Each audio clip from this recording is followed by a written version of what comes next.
What's up friends, Tatsuki here, welcome back to another video. Now, you might be wondering what this inconspicuous black box behind me is, and well, as you may have assumed by the title of today's video, today we're talking about camera gear.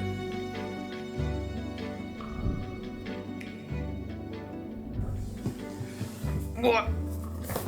This right here is my new Pelican case that I bought recently for this trip to Japan, and it is storing all of my gear, protecting it, and the cool thing is I got to bring this on top of the plane with me. This is the Pelican Air series. I think it's made for aircrafts. If you guys are new here, welcome to the channel. My name is Tatsuki. I'm a photographer and videographer. I freelance and currently I'm in Japan for some work. The lighting is going to change a lot. Sorry about that in advance. Basically, I do content creation full time. I have clients that I work with, and I have my own social media channels. So the gear that I'm bringing along for this trip reflects the jobs that I actually have while I'm in Japan. Let's open this up and talk about the gear. Wow. My gear and I feel very safe. The main driver behind all my work is the Sony a7C II, and it's what I'm filming on at the moment. The Sony ecosystem is perfect for vlogging. The lenses, the microphones, the color that you can get out of it, and the autofocus of the actual camera system itself is amazing. For content creation, this is a dream camera for me, as it also is quite inconspicuous with how cute it looks. This camera was recommended to me by my friends Gaku and Peace. Actually, Peace made a crazy video on the camera itself, so if you want to check that out, I'll leave a link just here. For all my work, I have two lenses that I use religiously, the first one being what's on the camera right now.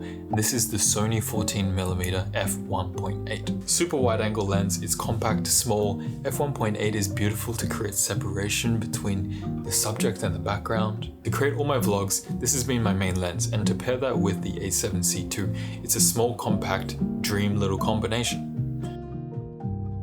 Before you think about grabbing this lens, there are a couple of downsides that I want to talk about. Firstly, the glass protrudes from the lens itself, so you can't attach a filter to the front. To fix this, I use an ND filter that's clipped in between the actual lens and the camera itself. It's a little bit annoying, but it's not a deal breaker for me, so I've been still using this lens. However, there is a 16mm f1.8 coming out very soon. I'd have a look into that. The other lens that I have is this 24-70 f2.8 by Sigma. Now this lens I use all the time. It's a 24-70, so it's got great coverage. f2.8 is super versatile, and it's like good enough for a lot of the things that I'm doing. And I've also got the Peter McKinnon ND filter on the front. It's so funny, I had a dream that I was woken up by my dad, whose name is Peter, and he was like, "Hey, Peter's on the phone." He gave me the phone, and I was like, "Who's this?" And he's like, "It's Peter." I was like, "Peter who?" "Peter McKinnon." I got a phone call from Peter McKinnon in my dream.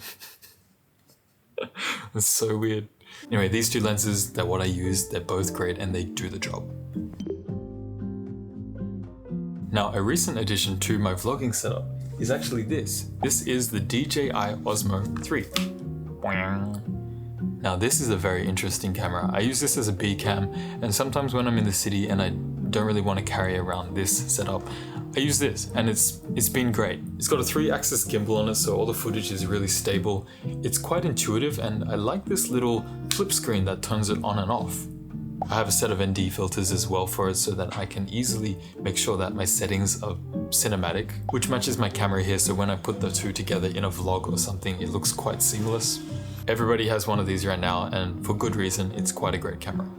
Honestly though, another great option is an iPhone. Recently, these iPhones are just amazing. I got the 16 Pro recently and I can't stop using it. I came from a 13, so it's a little bit different.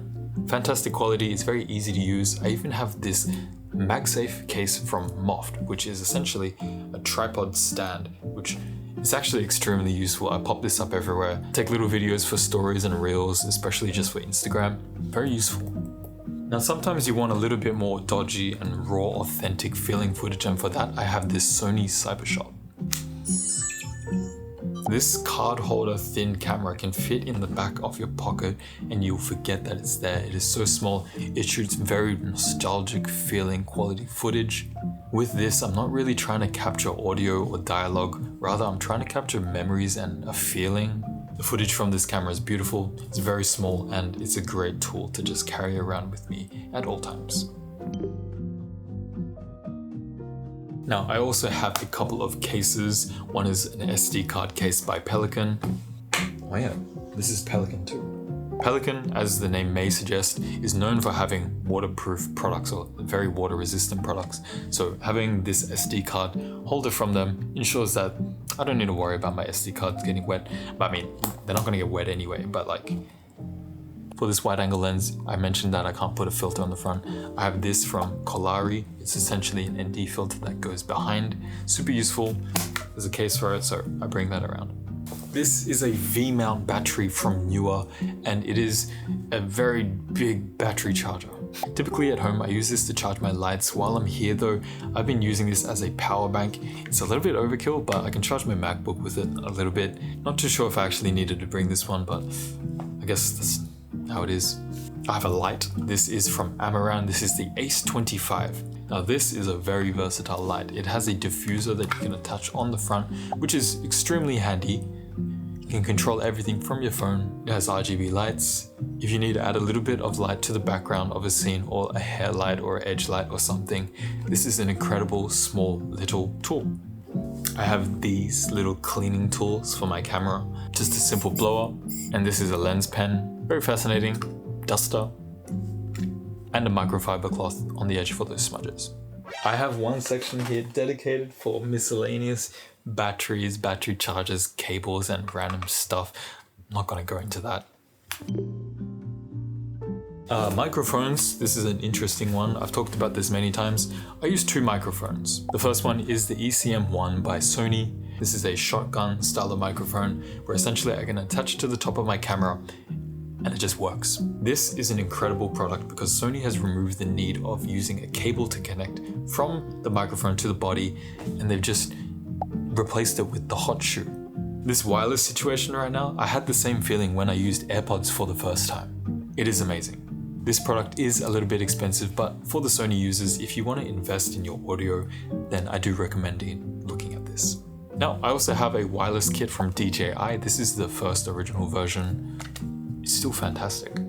I use it for personal jobs, I use it for client jobs. It's a very versatile piece of gear that I always bring with me. Now, I've also brought along my Contax T2, and I ran out of battery, so the front door thing is kind of stuck. I haven't been taking photos recently, but this is one of my favorite cameras to do so. This is a film camera, it has a great lens. Right now, I'm shooting Portra 800. This is a camera that I just feel like I need to bring on a trip like this. I need to buy a new battery for it though. Now, I have one more camera in this Pelican case, and it is the main reason as to why I actually bought the case in the first place. Now, before we get to that, I want to talk about today's sponsor of the video, Notion. Once you start working for yourself full-time, the first thing you realize is you really got to nail your time management. Working for yourself means that you have to manage the time that you're working, the time you're not working, clients, meetings, blah, blah, blah, blah, blah, blah, blah. And if you don't keep track of your time, this is all going to snowball and you're going to be ending up working 7 days a week. I want all of us to save some time when we can. So today I want to introduce to you Notion Mail. Notion Mail is simply removing one extra step that we creators have to go through, and that is organizing your emails. Notion Mail has an AI-powered organizer that just honestly makes your life easier. You can tell AI what type of emails matter to you, so it can label it and organize incoming emails so you can focus on what is important. For example, I have a contact submission from my website. Now I can just type in form submission. The AI will now select any relevant emails, and I can choose what is relevant and what is not. And after clicking save, there will be a new tab on the sidebar so I can easily find any contact form submissions. With Notion Mail, you can even group your emails by priority. I personally use this grouping system, and I think it's a great way to remember what's a priority. Opening up Notion Mail to an already organized inbox, it's a really great feeling, and it keeps me focused on what's actually important. Now, if you're in the creative field like me, then a lot of the times you're going to have meetings and the back and forth emails can take up a lot of time. No more of that, let's save some time. Notion Mail has a scheduling tool that you can add to your email via a simple command, and the recipient just has to click on which one they prefer. Before I send off an email to a client, now that I have AI's help, I can easily change the tone of my email to sound more professional, and if I need to shorten it or lengthen it, I can do that too. If you guys want to save some time with your emails, you can easily connect your Gmail to Notion Mail for free using the link in my description. Now let's get back to that big camera. My Mamiya RZ67. Now this camera right here is the main reason why I even bought this Pelican case. My last few trips traveling back here to Japan, I've been bringing this along in my luggage. I like wrapped it up real tight, put it in my suitcase. This suitcase did go above my head on the plane anyway, but it didn't really have that level of protection that I'd want an expensive camera like this to have. So this time I figured I'd try getting a Pelican case, bring it along on my trip and just see how it is. So far I really do like it. So this camera right here is a medium format film camera. If you don't know what that is, it's just a bigger version of 35mm film. You know, the regular film canisters that you get. This means the cameras are bigger, the lenses are bigger, the image quality is generally better. This is a legendary camera though, and it has been a dream of mine to have for a long time, especially for portrait photography, which I was really into. I honestly haven't been taking too many photos, but I am working on a series at home here in my hometown, kind of documenting the surroundings. As I get older, a lot of things change in my life. However, when I think about my hometown here in Chiba, not a lot has changed. And I really wanted to document that over time as I grow older and see how my perspective changes. As I've been coming back here over the last couple of years, I have been working on this project slowly. And if you guys want to see the images, you can check it out on my website. I will leave a link down in the description because yeah, I've wrote a little bit of a story about it, shared some of the images, and yeah, that's what I want to do while I'm here. That's why I brought it. Now it might seem silly that I'm bringing this huge camera, but I'm documenting everything on instant film. I have this. This is called the Zinstax. Now, it essentially is a film back for this camera. Yeah, I can take off.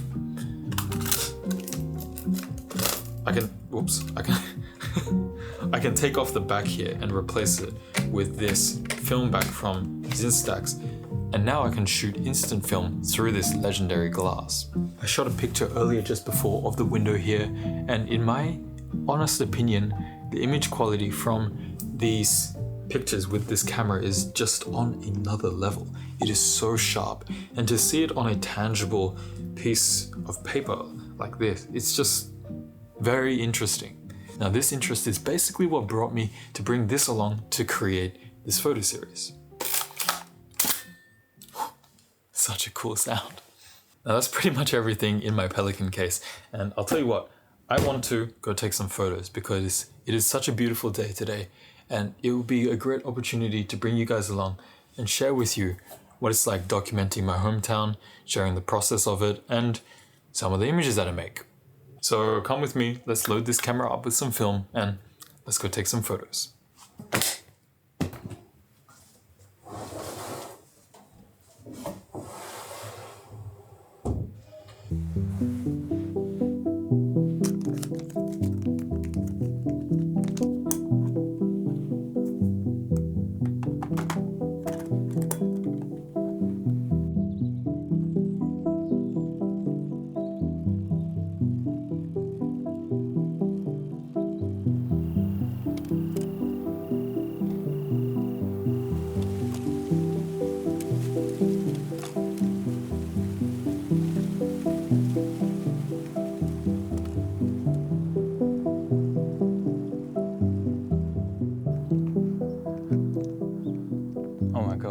So this at the moment is the early blooming sakura trees.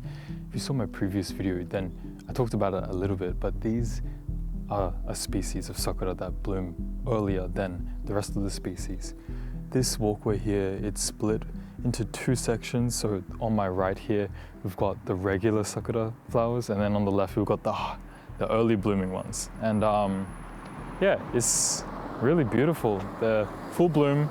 And I wanted to document it and share it. This is just around the corner from my grandma's place, and it's somewhere there. I go running in the morning just along the river here. And yeah, this is really this is the local area. And I think I just take it for granted sometimes how beautiful it is when cherry blossoms bloom like this, because if this was in Tokyo, it would be packed with people taking photos and you'd hardly be able to do anything. So yeah, let's take some photos.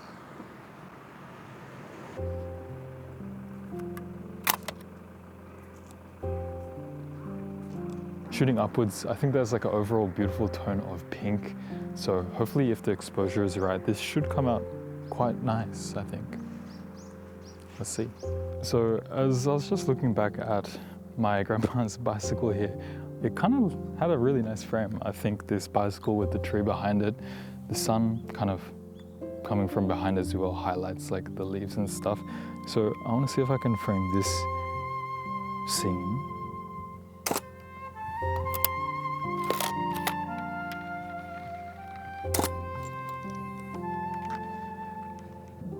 I like the second picture more. It's more natural. I think the shape of the bike, it feels more like organic, less staged, and yeah, it's cool.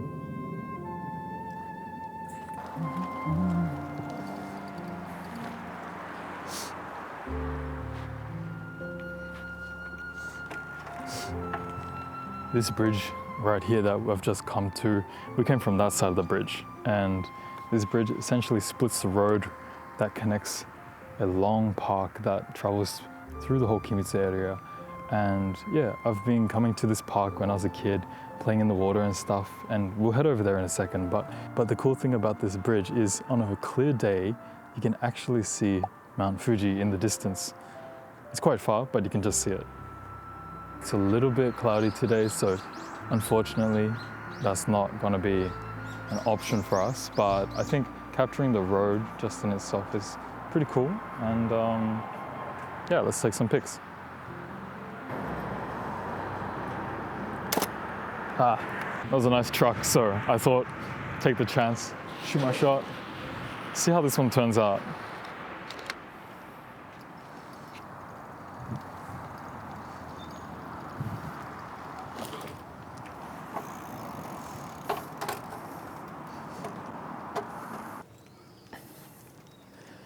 Wow, the lighting looks pretty nice over here.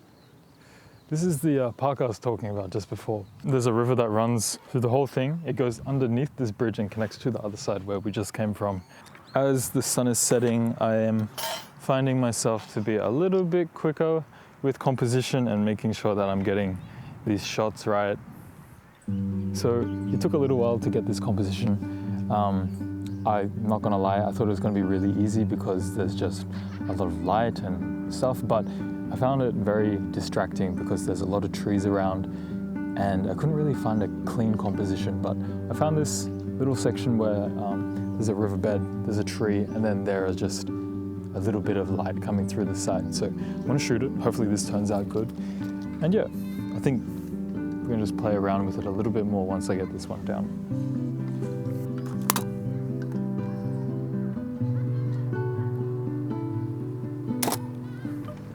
Just as I shot the photo, I just missed it, but there was a couple of kids that actually ran through the frame, which I think would have made the photo a little bit more interesting.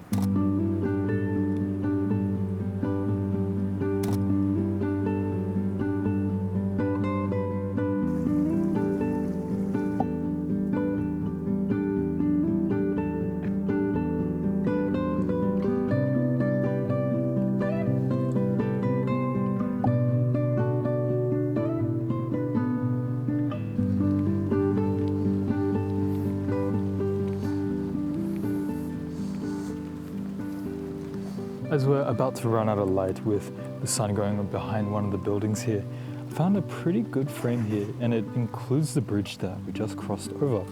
I think it's quite simple, but it gets the job done. Ooh, I think we're literally running out of light as I took that photo, so hopefully this one turns out well. Let's see.